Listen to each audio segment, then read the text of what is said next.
Genesis chapter 1, verses 1 to 13.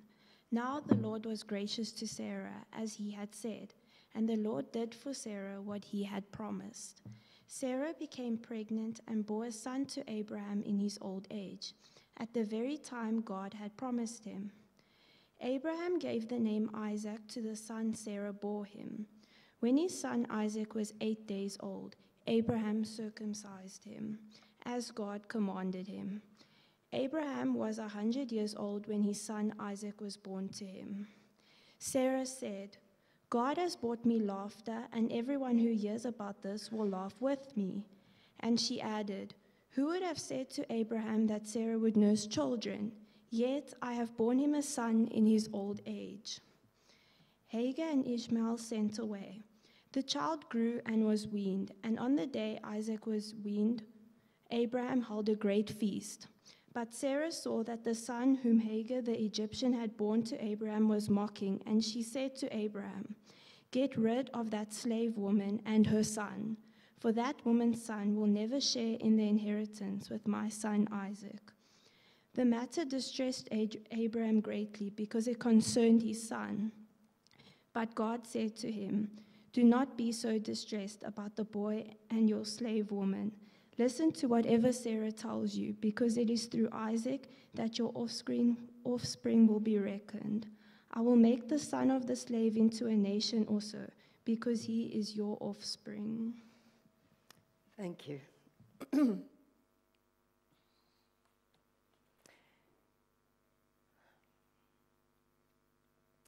not going to preach long, and I did consider not preaching at all.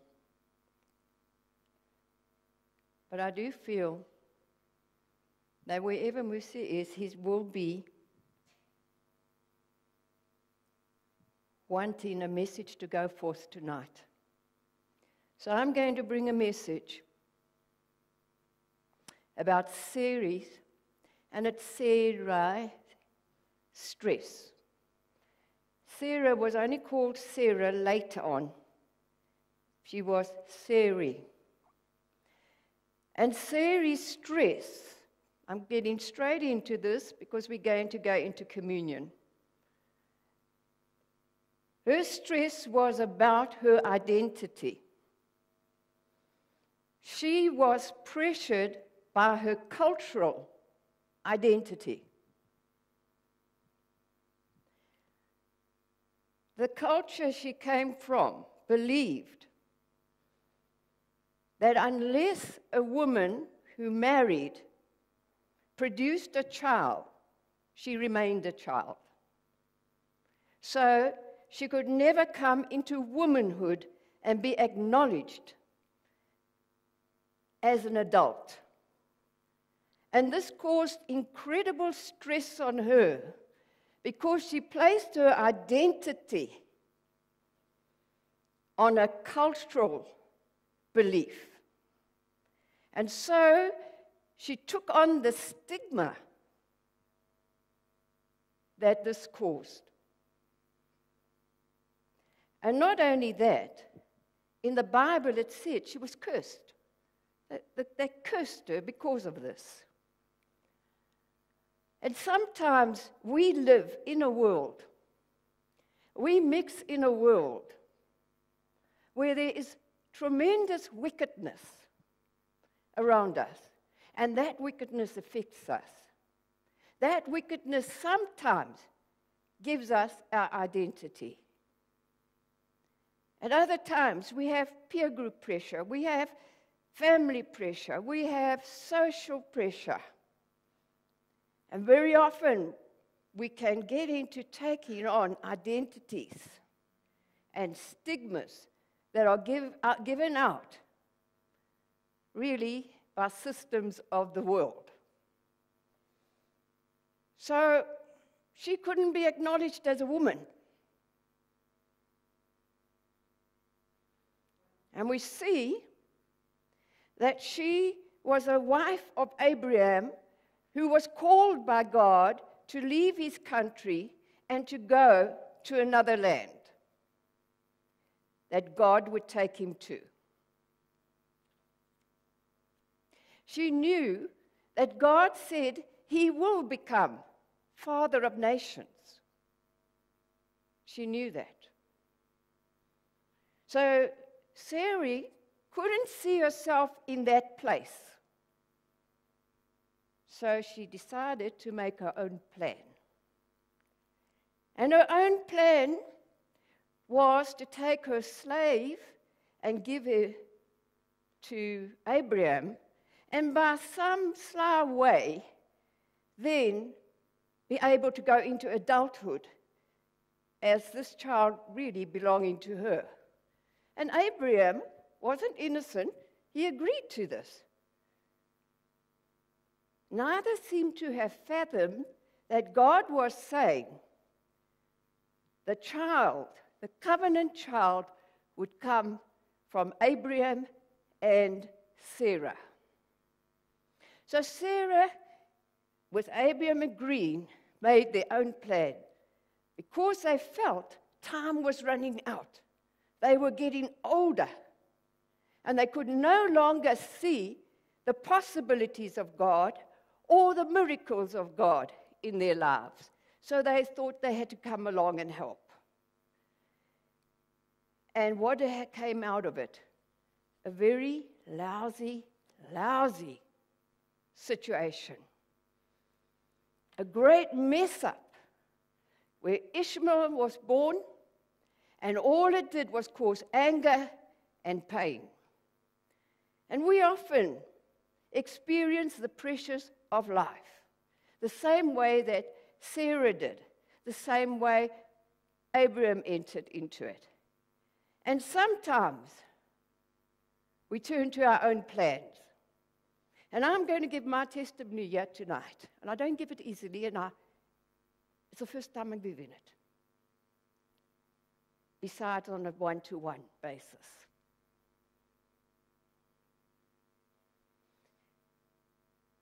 I was in a place like that.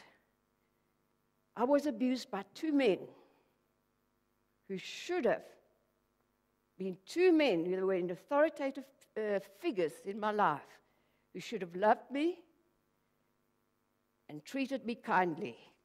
Instead, they abused me, and it was sexual abuse. And I was angry with God as a child. I felt it wasn't my fault. God, you should do something about it.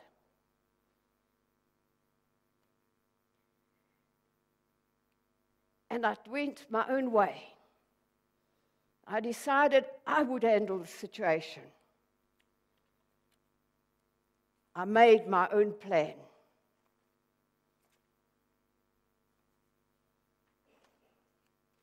We come back to Sarah.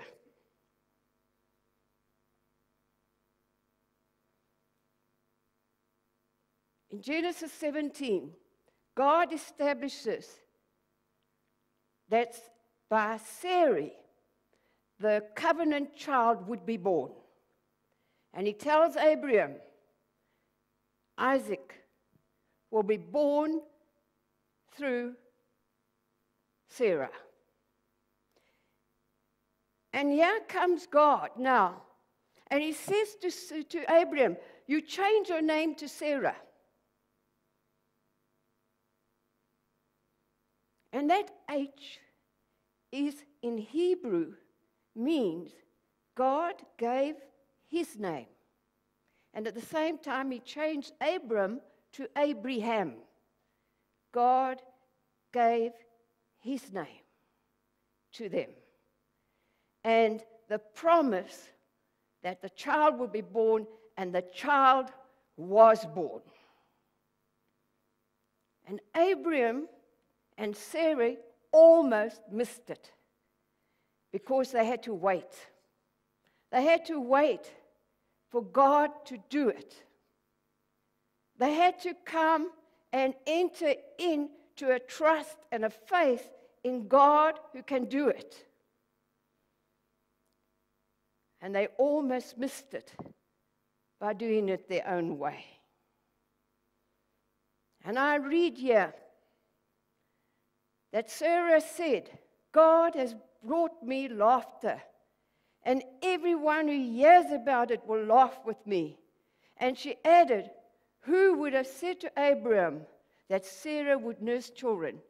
Yet I have borne him a son in his old age." And so here she was, glad, her identity restored. You see, I identified with God. But there was still a lousy situation. Ishmael was there. Isaac was born, and the two didn't get on. And a problem came about.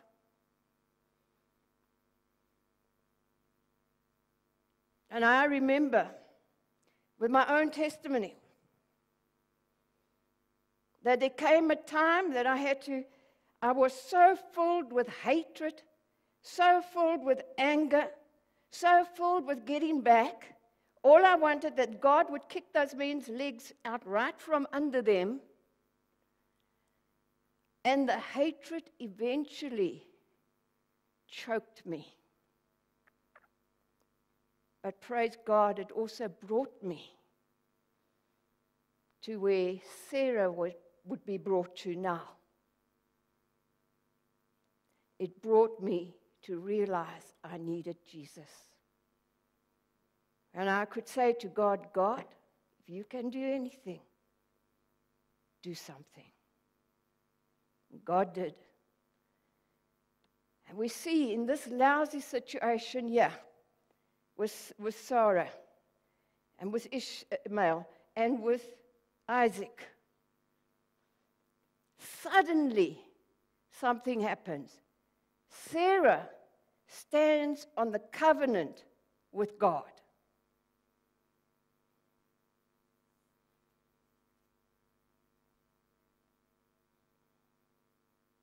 And she says, "Get rid of that slave woman and get rid of that child." Now, it sounds horrible, doesn't it? We think, "Yo, God, how can you do that? What kind of God are you?" But God intervenes. And God comes to Abraham, and he says to him, because Abraham was in distress, but God says, "Do not be in distress about the boy and your maidservant. Listen to whatever Sarah tells you, because it is through Isaac that your offspring will be reckoned. I will make the son of the maidservant into a nation also, because he is your offspring." And this is the difference between God and us. God sees much wider. We often see here. God sees much wider. And so he was telling Abraham, "You made the wrong choice. You did your own thing. But I will clean up your mess. And that child's going to be made a nation." And we see when Hagar was sent out into the desert, and we think, "Wow, God, that's pretty rough." But then we see God come in, and God take them out of the situation. And God say to her, "Why are you crying?" She says, "My child's going to die." And he says, "No, he's not going to die. He's going to become a great nation." And so God provided for them. And I return to my testimony. When I came to the place that I could say, "God," I turned to Jesus instead of running away from Jesus. For about 1.5 years, God just challenged me just to believe. To believe I've made the decision for Him. and I was holding on. And it didn't matter what, I would hold on. It didn't matter what I felt, it didn't matter what I think, it didn't matter all my reasoning. And after a year and a half, he came to me in my lounge. And the lounge was filled with his love. And I suddenly knew Jesus loved me. I had, for that year and a half, just said, Lord, I believe it. Now I knew it. And as he did that, God started working in my heart and in my life. And he said to me, I've forgiven you greatly. And I said, yes, Lord, you have. Because in a time I had got up to all kinds of things. And I needed God's forgiveness. And he said, now I want you to forgive. And I had to learn. I first came and said, I don't know how to. I want to, but you're going to have to give me it. And God gave the scripture that he has given, the abundant love of God has been given to us. And by the Holy Spirit, he gives it to us. And as I could ask Holy Spirit, give me that love, give me that forgiveness, so I could forgive both these men and leave it to God. And over time, they came to God. That's God. And over time, I learned you walk in forgiveness at all times. And as we look, and I conclude here, I just want to bring out a point that God had a purpose for Sarah. God has a purpose for us. Earlier I read from Psalm 139, which tells us God knows us. And what God has given is perfect and wonderful. That is my identity. That is your identity. That is given to us in Jesus Christ. The very image of God in us, crying out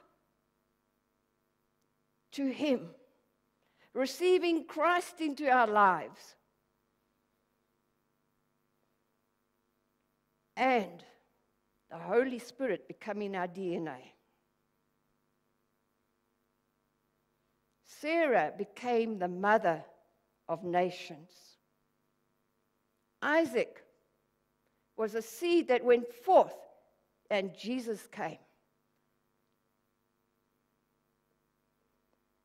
And at the cross, we receive our identity. He became our sin. He died for me. He died for you. He rose again to give us forgiveness.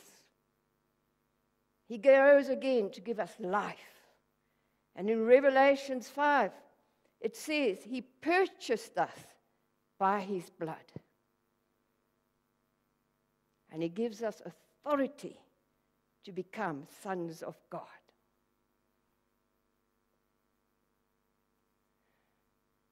And as I think of that young man that God took home with him, he's at home with God.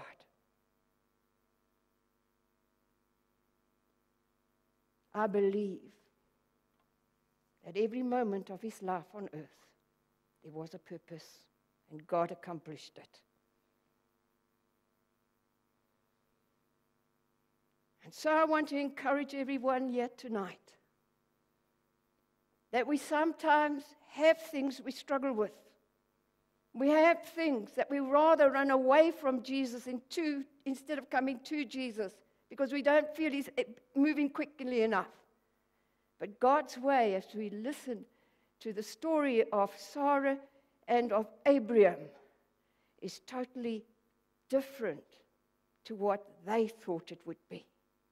And so with us, God has a plan. God has a purpose.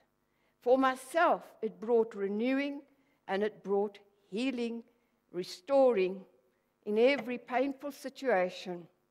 And it has helped me to help others who have sat in the same position. And it was when Sarah identified with God's covenant that God went into action. And God brought a new identity and healing of her pain. So I want to encourage the young people today, and all of us here, that we come to Jesus. And we put our trust and our faith in Jesus. And the way we do it is to get into the Bible. Sarah went back to the covenant. And God said, you're right. That we get to know what the Word of God says to us and what we have in Him. Tonight, as we end, and we're going to now just have the emblems and forgotten you, Jacques and I will stand at the bottom here, and you just come up and partake, and we'll then close with prayer tonight. But I want to ask and challenge every person here tonight. Where are you with Jesus? Is He your identity? Is all that you hold to and are placed in Him? And while we have the communion, consider it. If there's renewing needed, if there's refreshing, restoring, or hurting, afterwards, you can come to the rail and we'll pray with you.